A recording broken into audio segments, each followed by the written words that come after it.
The interesting thing about genius is that it exists within a narrow band and it's constrained by its context and time. For example, all genius today has the benefit of all that has been, but it's limited by the time that it exists in. And there was once a genius who noticed how fire started and was managed and what it was as a thing, because looking at fire for the first time, um, you know, seeing what it did, let's say, to some trees and the shrubbery, the grass, noticing that, walking up to it, seeing how hot it was, um, for the first time, must have been quite a situation. And you're noticing that it's burning, it's destroying. It is the medium through which energy changes into something else, from one thing into something else. And maybe you noticed what started it. Maybe you saw the spark, maybe you saw the lightning bolt. And it was genius to notice that it was trees and what those trees are made out of and the shrubs and all that stuff, and get a little bit of it together and get a spark on it and contain it. And you don't even know what that's for. Like, you don't even know necessarily why you're doing that just yet, because for us, fire back then was to cook, because that's literally all that we could have conceived what it could be for at that time. And maybe it was an accident. Maybe the very first flesh that was cooked was our own, and we noticed that our arm, was burnt because of this. I mean, how strange it must have been to realize that the heat that came off fire could be used to cook food and improve it so dramatically in terms of just across the board. So it was genius to notice that and piece all that together. But nobody thought that it was going to be used to forge steel.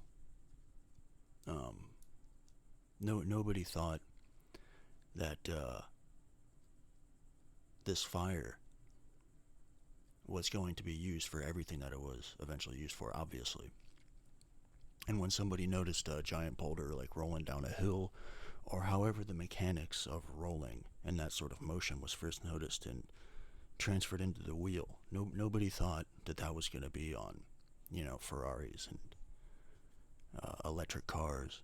Nobody thought it was going to be used in giant ships, not just for steering, but all of the gears and all of the machinery. It's just that little spot in time and that little ability to just kind of see this interconnected series of things that forms this cohesive brilliance right then and there. It's like you see the stone rolling down the hill and you're like, that looks almost effortless. Certainly if that was a square block, it would have much more difficulty rolling down the hill. And even when it finishes rolling down the hill, the momentum, the fact that it's circular, allows its momentum to go further down the flat surface. So you think to yourself, that is an interesting shape. Maybe that could be useful. It's not even that rational. It's like lightning in a bottle for a second. It's almost like it comes from somewhere else. It's so alien, genius. It's a feeling that is so alien. It literally feels like, I understand why people would describe these things as just not even knowing where it came from, like a bolt of lightning. This illumination. Suddenly, there it is.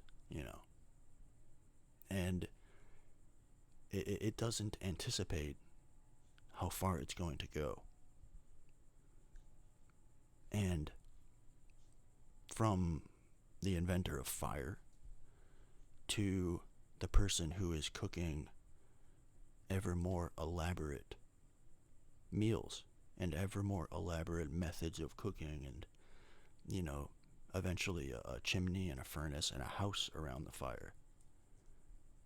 Even teepees are advanced compared to just an open fire. To those people later down the chain, that they're making additions that they're not even aware that are additions in a long chain that's growing over time. Because it's one thing to have genius break out in an isolated region, and it's another to have word get around. And imagine being that dude or that chick who's sort of going around and has this thing to offer. How the fuck do you get people's attention to be like, look what I found? Imagine being the dude who discovered fire. Like, the circumstances of your life must have been so different at that time. Like, maybe you don't even know that there is other groups of people to tell about fire. And it would actually seem kind of weird to make it your mission to just go start telling people about it, but maybe you run into people on accident and you don't even speak the same language, you have no idea how to communicate it. You're walking around with this secret, and you know it's available, and you know its benefits, you're starting to see it, and that's how it is now. Only we've made so many progressive, successive advancements that it's more and more difficult to come up with something new. I mean, we've come up with a lot. We've said a lot of great things. We've done a lot of great things. So, the context that we currently live within has sort of been more or less similar for the last 40 years. It's almost like there's a certain... It's almost like a light bulb illuminating this giant, giant room. Eventually the light fades and there's darkness. And depending on the strength and size of the light bulb, it illuminates more and more. Maybe you can get one light bulb to light up one giant facility. Or maybe you need light bulbs a certain distance apart that are less powerful that can end up lighting up the entire place. And that's kind of how it is. Like the power of the light eventually fades, and you eventually need another light bulb, and another, if the facility is large enough. And in this situation, time itself is the facility. It's never ending. So, eventually, there comes a point to where, at least for us, it seems a lot of our intellectual ability is being sort of transferred to non-human processes. And we live in an interesting time, too, where we can make these movies and these shows that are both, they both talk about what is and what may be, and they also, in a way, create it at the same time. Because these things, they don't just disappear.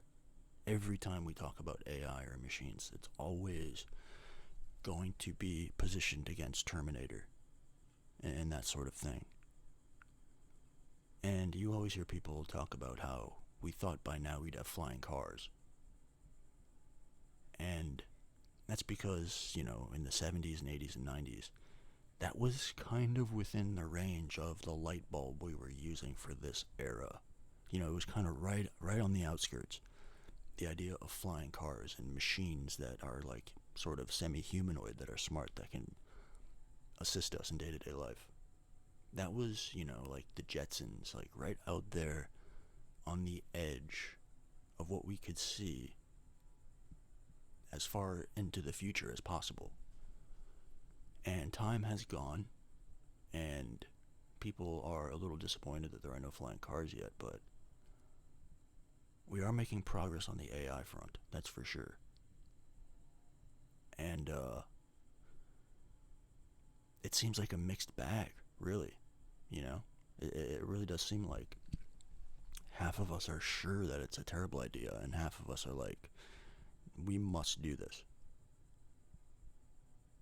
And it seems like it's going to be an extension of human genius in a way that basically has ever improving abilities. Because the human mind is like, we don't notice it so often, but it is capable of conceiving vast amounts of information and processing it in real time, and basically symbolizing reality all at once. It's such a strange thing that our body and our senses are these electrical inputs, and the whole of our organism is something that turns those electrical inputs into all that we see and touch and feel, into this actual palpable thing. And it's not just one or the other, it's both. And genius has this way of seeing familiarity and connection in things that don't seem to be familiar or connected. And even Einstein in his day, he could quite well symbolize his version of genius into numbers. Because even this is a strange thing. Like, I sometimes think about a time before numbers, which is a weird thing to think about. Like, imagine some dude looking at 4 sticks on the ground. Before numbers, how do you describe that scenario? You comprehend that there are this amount of these things there, but you have no way to say it. So what do you say? How do you tell somebody what's happening here? You say there's I see this, another one of that, and yet another one of that, and even more of one of those. And even me saying that has a number in it. So eventually it's not just what you're seeing there in that amount. It transfers over to other things. Because let's say you got 4 leaves sitting there. How do you talk about that? Eventually you have to come up with a sound for singular, another sound for more than one of those things, another sound for a third of those things, and another sound for the fourth. And you have to keep going. That's the only way to pull math out of the universe. And then you take those 4 and you separate them. And you notice that you can separate them and bring them back together, and separate them and bring them back together. You can take 3 of them, move them over there, and you still have this single one sitting here. And it's not just with sticks. You can do that with leaves. You can do that with the amount of buffalo that you see sitting out there. You can do that with the amount of people in your family. Eventually you realize that math is another language, a drier language, a very accurate language that exists in this universe that is to be discovered. It's not a human invention. It is a core feature of reality to be discovered, just like gravity, just like the periodic table, just like anything else. And genius pushes that little bit of discovery, that light bulb, a little bit further, just enough to where the next light bulb can be lit. And the light from the previous bulb is just ever so slightly merged with the next light. And some bulbs are lighter than others. There can be an explosion of light bulbs. And there can be a very, very bright spot. And the discoveries made in that time can just lead to all sorts of streams of discoveries. And that's happened. And like I've said, a lot of beautiful things have been said. And a lot of beautiful things have been done. But there are definitely different types of genius too. There are numerical geniuses who are just terrible at speaking, who don't seem to comprehend emotions all that well, or the vagueness of reality, the sort of squiggliness. And then there are people who are very good with people, but view math as a sickness, who are better guessers than they are ever at anything truly accurate. And it's interesting how much range you can get in between those two, because you get hybrids, you get 60-40s, 70-30s, and some people are just so good at describing things in words. I mean, they have gotten just as much acclaim as mathematical geniuses and physical genius. I mean, we don't often think of athletes as geniuses, but the way they are physically and in terms of coordination, because coordination is important. You can be a genius in terms of hand-eye coordination and have absolutely nothing else perceivable to give on that level. And some people are just so good at very, very specific things, and this has come out in such a multiplicity of ways. And some people enter domains for which they don't have any kind of genius and try to walk around there, and it just doesn't work, you know. And genius should be more of an exceptional term, not a term that implies that it's common, because it's not. That there's people that are quite good, quite almost genius, but aren't. And then there's obviously further and further layers down. There's people who are very, very talented, but not a genius. And that word should be reserved, you know, because you know it when you see it. It's like that, but within that, there's a huge multiplicity, like I was saying, of different types of people that come about. Genius has a way of lighting you up. It electrifies you. It's not just so cut and dry and cold as thinking and moving human progress forward. It actually has an effect on the way a person comprehends and navigates the world and feels on a day-to-day basis, and transmits that to other people,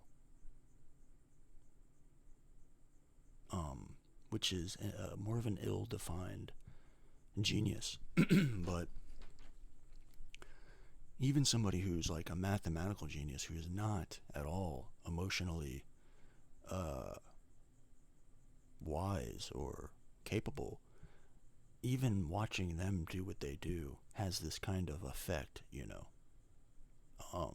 And when they do finally put into words what their equations have implied, it does incorporate itself into philosophy.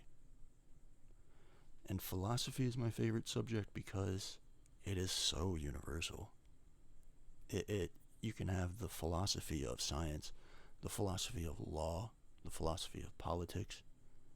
It's like this umbrella that can incorporate just about anything into it. And anybody can do it, but not everybody is necessarily good at it. And we've noticed that mathematical genius, this newest language, has added another layer to philosophy in general. Now when you speak in philosophical terms, you can't really do it without using the findings of math for the last couple hundred years. You just can't do it. You have to, and in fact, today's philosophers have to be using the findings of quantum physics to the best of our ability. And the strange thing is, the sciences today, even metaphysics, which is one of the newer disciplines, the findings within metaphysics show, in mathematical terms, what people have been saying for a long time, which is a strange thing. You know, you can go back and look at some of these statements from people from 1,000 years ago, and this new language just suddenly comes around and puts sharp edges on it and verifies it. And you think to yourself, that is fucking weird, man. That's strange how that happens, you know. People would make these statements that at first don't seem to make any sense. They seem contradictory or redundant. But over time, I think math is going to continue to just come around and sweep and mop and clear up these statements. Because how often do you hear that genius sounds like complete insanity at first? And even within the fact that a lot of people have said a lot of great things and done a lot of great things, there is still so much left. The fact that math, just like that, was embedded in this universe as part of this universe, just waiting to be pulled out. It was just sitting there like a fertile field, just waiting for seeds, There are other things that are like that. This day and age, we kind of like to think, because so much has been studied and so much has been said, and we think of these people as total intellectual giants, and they were. It almost seems like we got it figured out. And we do. We do have a lot of shit figured out. Like, we've done quite well, I would say, in actually putting together a pretty good picture of what's happening. We've had many situations where we've drawn many conclusions that have just been completely shattered by conclusions that came later, and that's fine. And yes, there was always a struggle there. There was always a struggle between a conclusion reached and a new conclusion, and that still happens today. And that's just part of the human game. We like to be right.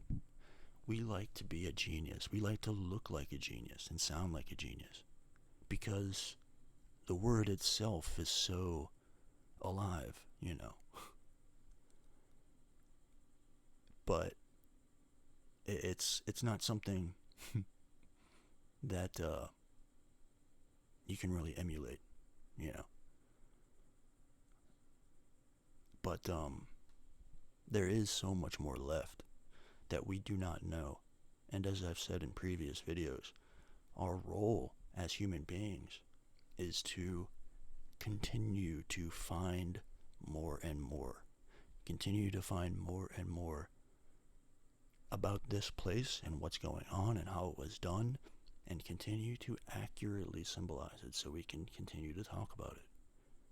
Accurately symbolize it in terms of words and mathematically.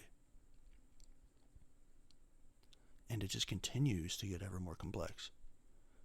Like 2 plus 2 equals 4 is something that you can take and put over any two things that go with two things to equal 4. It's like a universal little statement, but it is a statement. It's both vague and very accurate at the same time. 2 of what equals 4 what, you know. But I think about that to be the first few people to actually say something. How strange it must have been to point at a tree, or maybe point at yourself and make this sound, and the other person repeats it, maybe, and then points at themselves and makes a sound back. And how it must have been over time with a family, with a little village, with a little collection of people agreeing on sounds, you know, and how strange it is for humans to have lived in a situation for so long. I mean, we were walking the earth for a long time without the word photosynthesis. Looking at the sun, not with the specific words to describe exactly what it was. We were interacting with stone and wood and water without knowing the words to describe it further and exactly how these things interacted. But our minds had the ability to import that information. We had the available bandwidth, storage, and ability, but we did not even know that we could. And it took time. And like I said, genius exists within the narrow band of its time and reality as it exists right now. All the humans on Earth, Earth itself, has all of time prior to right now stored in it. The current shape of things is the storage of history. And we can look into these things, including ourselves, to find what has been. And by that, what will be. And the jet engine is a perfect example. We didn't know that the relationship between compressed air and a proper fuel mixture in the proper amount combined could create thrust. We needed the piston.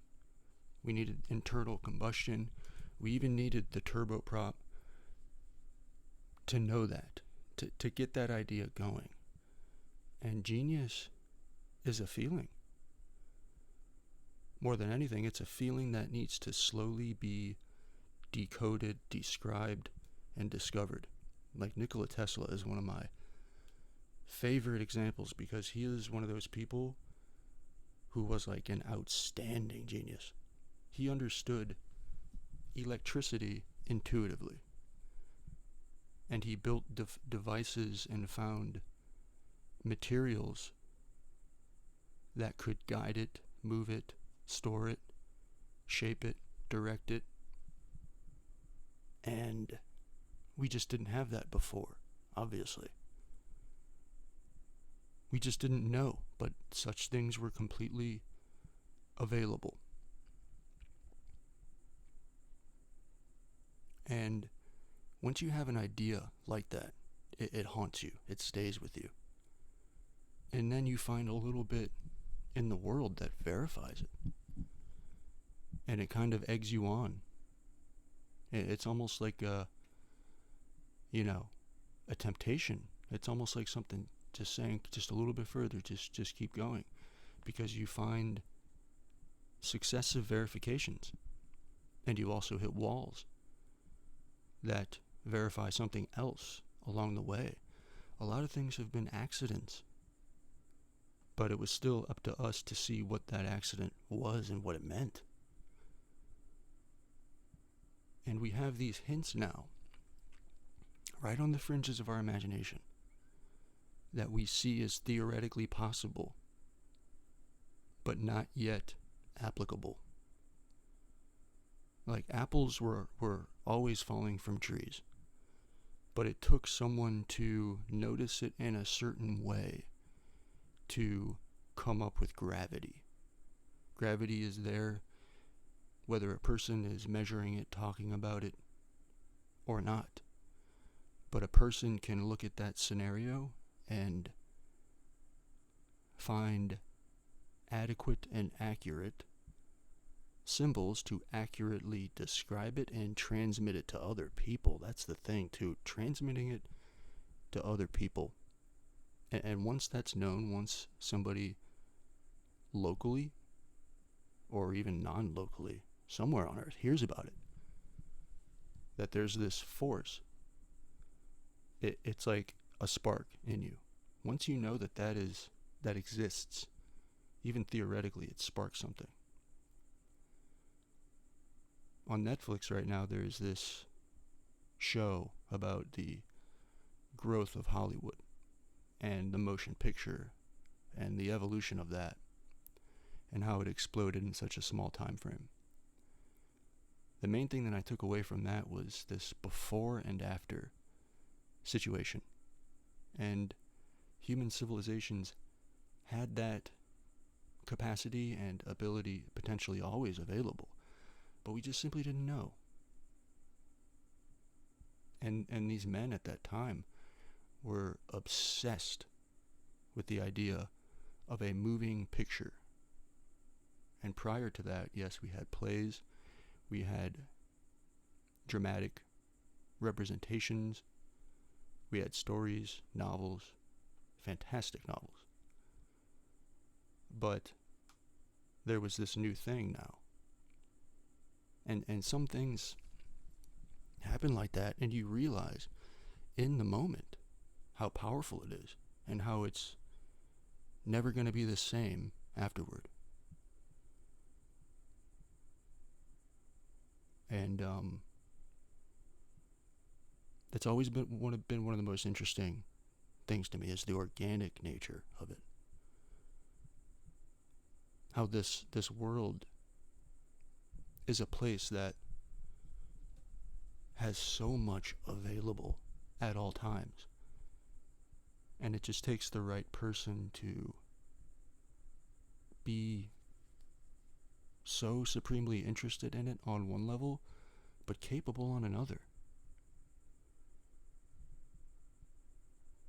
I mean, sometimes I imagine what it must have been like to exist and walk around in a world, before we really started to catch on to what was happening. And hypothetically speaking, how does it change the human experience? I mean, knowing the word photosynthesis and knowing what that's all about versus taking a walk through the forest without knowing about it. How does that change how you actually interpret what's going on? How does it layer in? And then you got all the different classifications for different animals and species, and the ever finer discoveries of genetics and something like the periodic table, all those elements perfectly in existence prior. Coming to grips with how you can mix and match, blend, and seemingly develop things that make life better and better. It seems more often than not, what we're doing is making life better and better. I mean, imagine a time before refrigerators, or air conditioning, or the ability to fly. I think underlying all things, there has been this underlying desire for us, for people, to improve the lot of humanity. And some groups and cultures of people were sure that what that they had come up with so far had improved the lot of their people so sufficiently that they wanted to bring that to others and say, we've improved our lot, we're going to improve your lot, you know. And that still happens, and it always will, to be honest. And that goes for structures of governing as well. It goes for legal systems as well.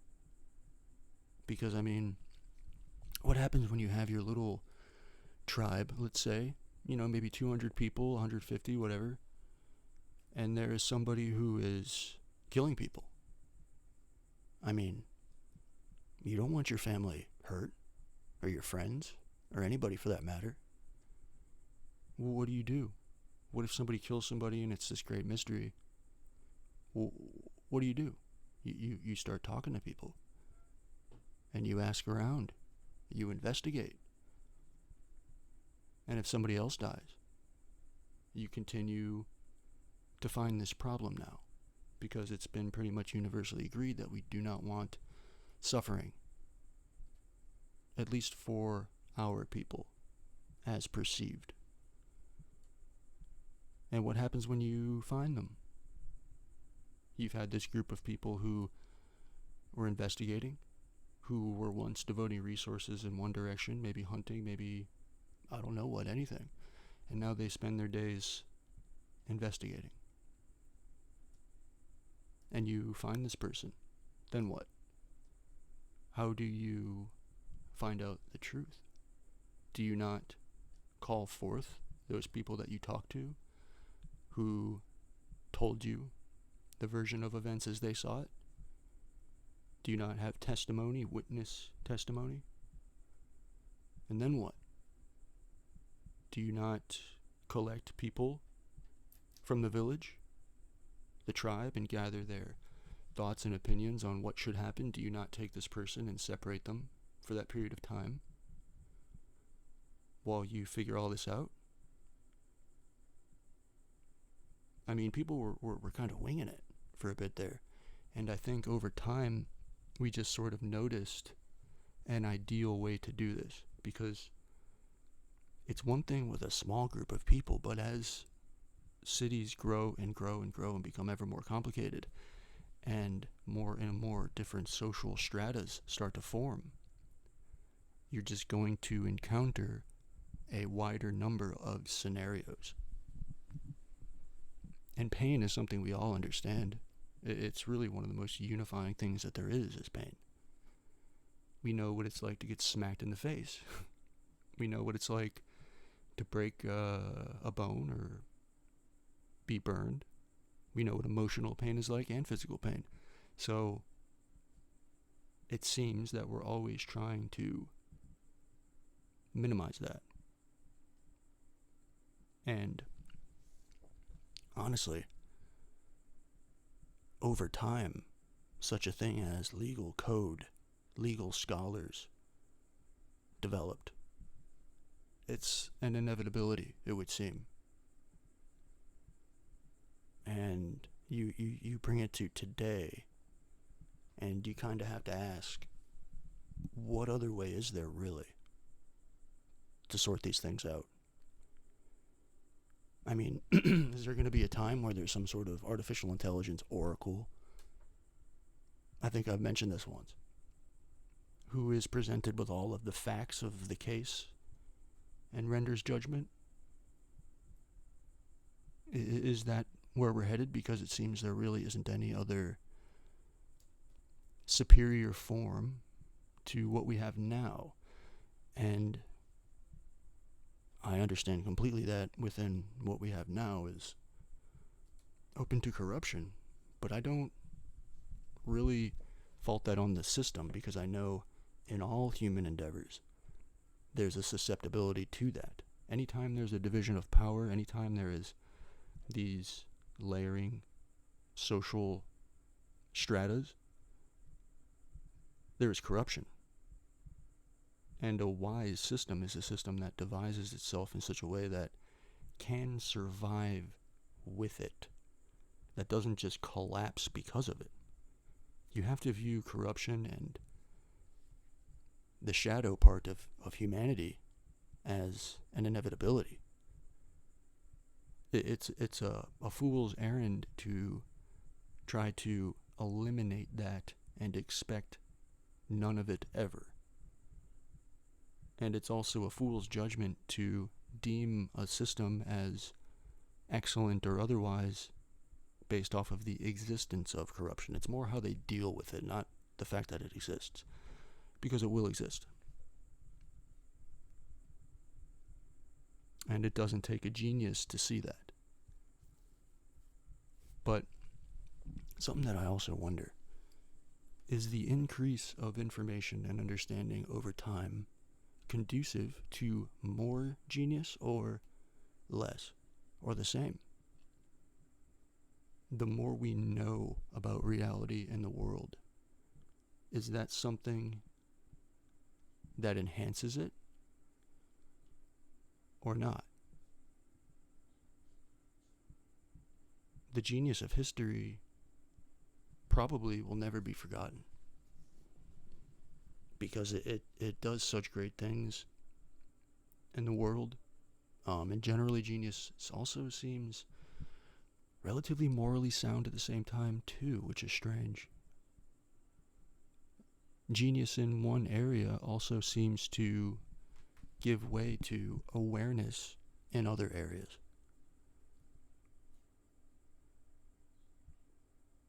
And those people just saying a little is enough to light a spark in you too.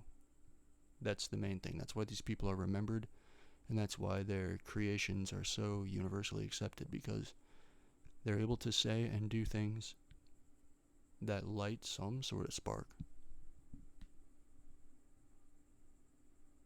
I always go back to Alan Watts. He's my favorite philosopher, and we were lucky enough to have hours and hours and hours of lectures, and I think 27 books.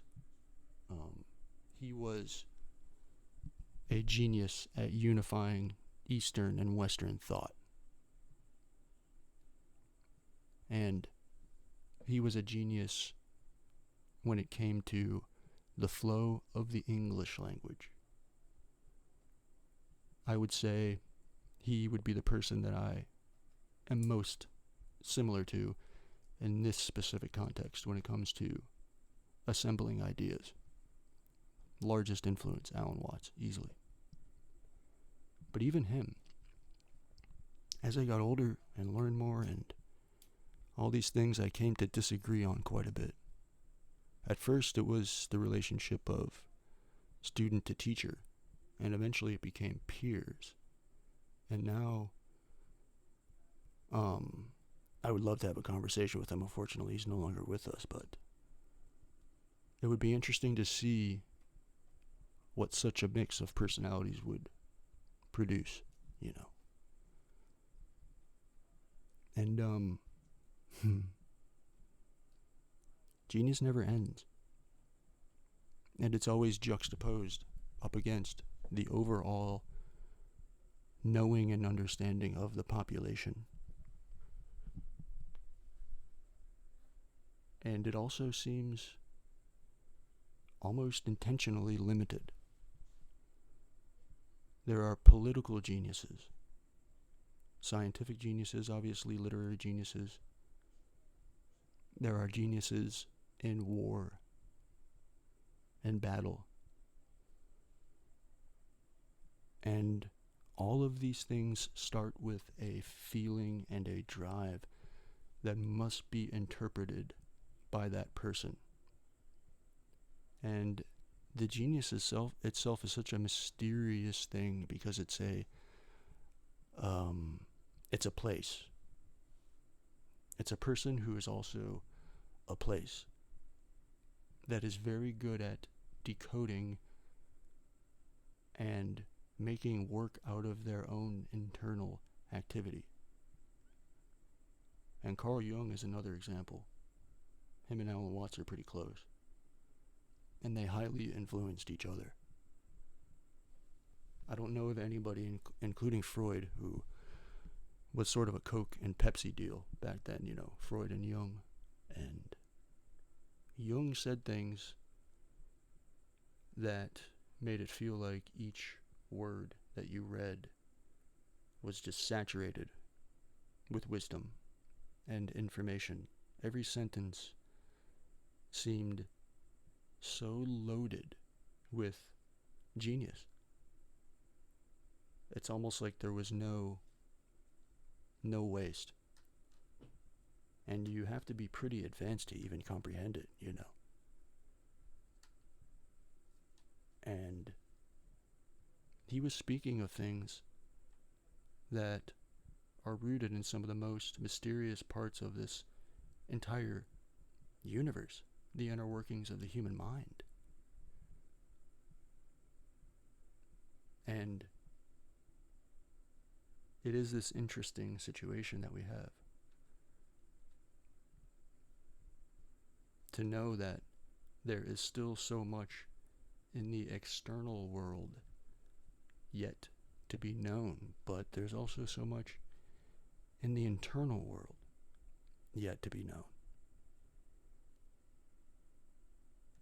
And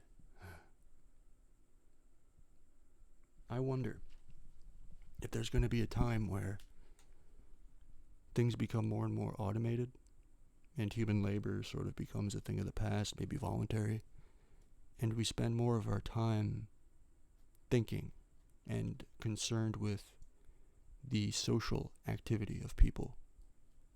Maybe the artistic, who knows, but a time where there's still plenty produced, yet with no human labor. I mean, is that not what we've been driving toward this entire time? Since the genius of realizing that there are elements in the soil, plus the sun, plus a seed, and you can organize them in a certain way, and there are certain regions where the soil is more or less fertile or able to become fertile. Since that level of organization, all the way up until now, there have been successive generations of reducing human labor while at the same time increasing output. Since the lever, since the wheel, since everything, this whole time we've been making it easier and easier to produce more and more, while at the same time making those items more and more complex. Will there not be a time where we are completely resigned of human labor? It seems like that's just what we're doing. To where such a thing is optional. But what then? You know. It seems the term socialist, when I hear that word, I think of somebody who's mostly concerned with the social world. It's not an economic term to me, even though such people heavily tether economics to it, which is premature. Hugely premature. You can't really have a society that's primarily concerned with social endeavors who is still heavily dependent on economic means to achieve a place in the social world, at least in part. But once human labor is off the table, then maybe. And it just seems like over time, that's what we're doing. And it's a mistake to think that you can just install such a thing. It has to grow like all other things. Even like what we call capitalism is a growth over a long time. And in its inception, you can't really define when it was. Nobody used that word, capitalism. It wasn't a thing that people agreed upon and implemented. It was a growth over a long time of people trading at first. And just like all other things, it had to grow. And whatever we grow into also has to grow. Obviously. And that's what interests me. Because given what we've seen, there has been so much of Earth and of ourselves that existed that we hadn't yet incorporated as part of what we know. And there is still so much more. And I'm genuinely curious to see exactly what that is. It's almost like we want to get to a point where we can have one sentence that perfectly encapsulates what is going on in a way that is finally and absolutely true. No matter what it is, as long as it's true. I mean, you could say that we exist within a turtle's dream. If that were the truth, then that would be the truth. And, what a ride, that it's been.